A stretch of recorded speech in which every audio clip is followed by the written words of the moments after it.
Welcome back to the channel. Today, we're talking about two Australian coins that are worth much more than you might think. The 2003 20-cent coin and the 1986 50-cent coin. Collectors are always on the lookout for these, and if you've got one, it could be worth big money. Let's break down why these coins are so valuable and what to look for when checking your change.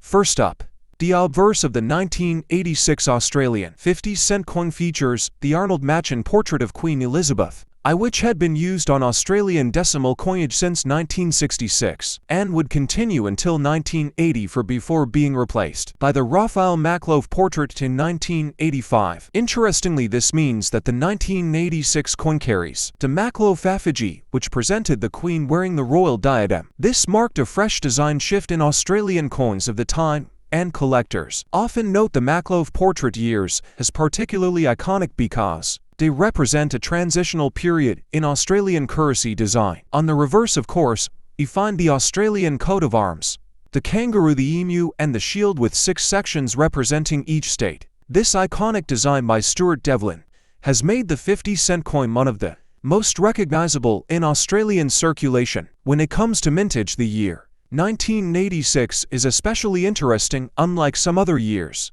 where tens of millions of coins entered circulation, no standard circulation 50-cent coins were released by the Royal Australian Mint in 1986. Instead, the 1986 50-cent coin was struck only for collectors in special sets such as uncirculated mint sets and proof sets. This makes it quite distinct compared to benchmark years where circulation figures were massive. For 1986, availability is tied directly to these collector products, which means that every surviving coin is of relatively high quality, but also limited in number. This leads us to value. Because the 1986 50-cent coin was not issued for everyday circulation, you won't find it in your pocket change. However, in the secondary market, the coin commands decent premiums, particularly when found in pristine condition. An uncirculated 1986 50-cent coin taken from a mint set typically sells for between $5 and $12, while proof versions can fetch $15 to $25 depending on condition and packaging. Complete mint or proof sets that include the 1986 50-cent coin often hold additional value, with collectors paying higher prices to secure untouched sets from that year. The subscription model of the Royal Australian Mint played a crucial role in ensuring the survival of the 1986 50-cent coin. By the 1980s, the Mint was encouraging collectors to subscribe to annual coin sets, which were delivered directly to their homes. This allowed numismatists and casual collectors alike to preserve coins in their best condition. In fact, it's safe to say that without these subscription services, many 1986 50-cent coins might never have reached collectors, since they were never meant for circulation. This explains why most surviving examples remain in high grade, though ironically, it also means that heavily circulated 1986 examples are much rarer. If you ever see one, it likely escaped from a broken set and entered circulation by accident. For collectors, the 1986 issue stands out as a year of exceptions.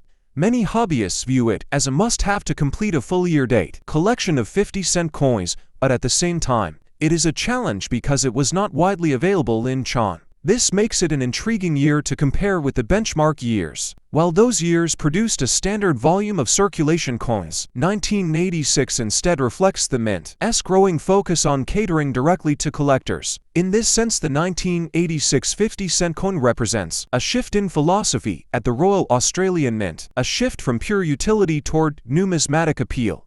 Beyond its availability, the historical context of 1986 also adds to its significance. Australia was in the middle of economic and cultural changes, and the production of collector-only coins reflected a rising interest in numismatics at the time. Coin collecting was no longer just a niche hobby, it was being embraced by families and younger generations, many of whom were introduced to it through annual subscriptions. The 1986 50-cent coin became a marker of that era, showing how the Mint balanced tradition, continuing with the coat of arms design with a new approach that gave collectors priority access. As far as errors and varieties, the 1986 50-cent coin is relatively clean, because these coins were struck to higher quality standards for collector sets. Fewer minting mistakes slip through the process compared to circulation coins. However, in rare cases, coins may show slight die polish lines, weak strikes, or handling marks from being removed from sets. While these don't usually command high premiums, some air enthusiasts will pay extra for any unusual striking feature on a 1986 coin, especially given that the pool of available pieces is already limited compared to circulation coins of higher mintage. For new collectors, the 1986 50-cent coin is a perfect example of why it's important to understand which years were released into circulation and which were not. You won't stumble across this coin in your spare change like you might with a high mintage year, but if you're aiming to build a complete year set of 50-cent coins, you absolutely need it. Thankfully, because it was distributed mainly through collector subscriptions, most available pieces are in good condition, so the challenge is not so much finding one but finding one at a fair price in the best grade possible. In conclusion, the 1986 Australian 50-cent coin is not your average pocket change. With no circulation, release and availability limited to mint and proof sets, it stands apart from high-output years like the Me benchmarks. Its value today, while not astronomical, is steady and reflects its collector-only origins, with uncirculated examples fetching several dollars and proof strikes achieving higher prices. Most importantly, it's a coin that tells the story of a turning point in Australian numismatics when the Royal Australian Mint increasingly catered to collectors through subscription. Next up, the obverse of the 2003 20-1 coin features the effigy of Queen Elizabeth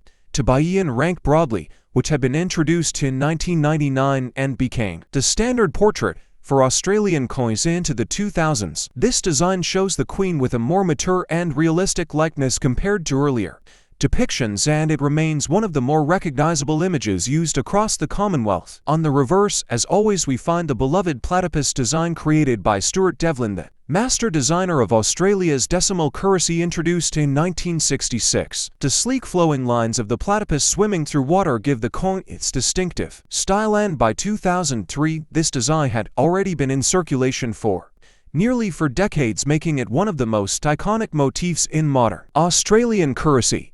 Now let's talk about mintages. In 2003, the Royal Australian Mint produced around 58.6 million 20-cent coins for circulation. While this number may sound large, it actually places the coin in a moderate mintage range, not as scarce as some low mintage issues, but not as common as the massive run seen in or benchmark years for collectors. This means that while the 2003 coin is still easy to find in change, higher grade examples with minimal wear are less common and carry more value. Mintage is always one of the most important factors when determining whether a coin will be valuable in the future, and the 2003 issue holds a middle ground in this regard. When it comes to value, circulated 2003 20-cent coins are generally worth only face value unless they are in particularly good condition. However, coins graded as uncirculated or in mint state can sell for between $2 and $6 depending on the sharpness of strike and quality of the surfaces. For collectors who purchase the 2003 mint sets or proof sets directly from the Royal Australian Mint's subscription services, the value is significantly higher. Proof 2003 20-cent coins with their mirror-like finishes can sell for $15 to $25, while complete sets are even more desirable among collectors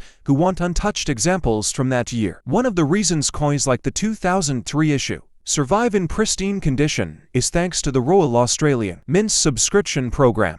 By subscribing to annual mint and proof sets, collectors ensured that they received uncirculated coins directly from the mint each year, preserving them in high grade. This system meant that even though millions of coins entered circulation, the best quality examples were set aside for numismatists. Without such subscription options, far fewer uncirculated 2003 20-cent coins would exist today. It's a reminder of how coin collecting in Australia evolved in the late 20th and early 21st century, moving beyond casual hobbyists to structured subscription-based collecting. Interestingly, 2003 also marked a period when the Royal Australian Mint experimenting with special issues and commemoratives. While the standard 20-cent coin still carried the classic platypus design, collectors were treated to other unique coins through mint sets and limited releases. This makes the year especially appealing to hobbyists who enjoy putting together complete year-date collections. Compared to benchmark years, where the focus was purely on high-volume circulation coins,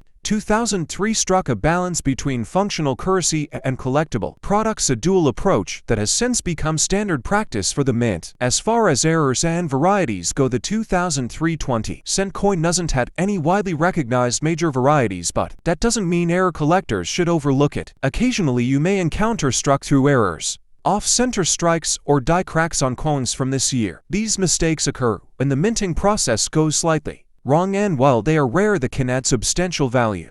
Depending on the severity of the error, some 2003 error coins have been known to sell for $50 to $200 or more. This is why it's always worth checking your change closely. Even a common year like 2003 could hide an unusual and valuable treasure. For beginners entering the hobby, the 2003 20-cent coin is a great introduction to understanding the relationship between mintage condition and value. With nearly 60 million coins produced, it is not scarce in the traditional sense, but in high grades it can still fetch premiums. Collectors should aim for bright, lustrous examples with no wear if they want to secure investment potential. And for those who enjoy building complete year sets of 20-cent coins, the 2003 issue is a vital piece of the puzzle linking the early 2000s era of Australian decimal coinage. Historically, the 2003 coin also sits at an interesting point in Australia's economic and cultural timeline. By then, decimal coinage had been in use for nearly 40 years, and the platypus 20-cent coin had cemented itself as a symbol of Australian identity. At the same time, the mint was increasingly catering to serious collectors through subscriptions and limited proof issues, which meant that coins from this year were available in higher quality than ever before. Collectors often look back on the early 2000s as a turning point when the Royal Australian Mint became as much about numismatic artistry as about producing everyday currency. In conclusion, the 2003 Australian 20-cent coin may not be the rarest or most valuable coin in your collection, but it is a fascinating issue that represents the balance between circulation needs and collector demand. With nearly 60 million minted, circulated examples are common, but uncirculated and proof versions, especially those obtained through subscription services, carry significant collector appeal. Errors can command big premiums, and pristine examples in mint state condition are always worth holding. Thanks for watching.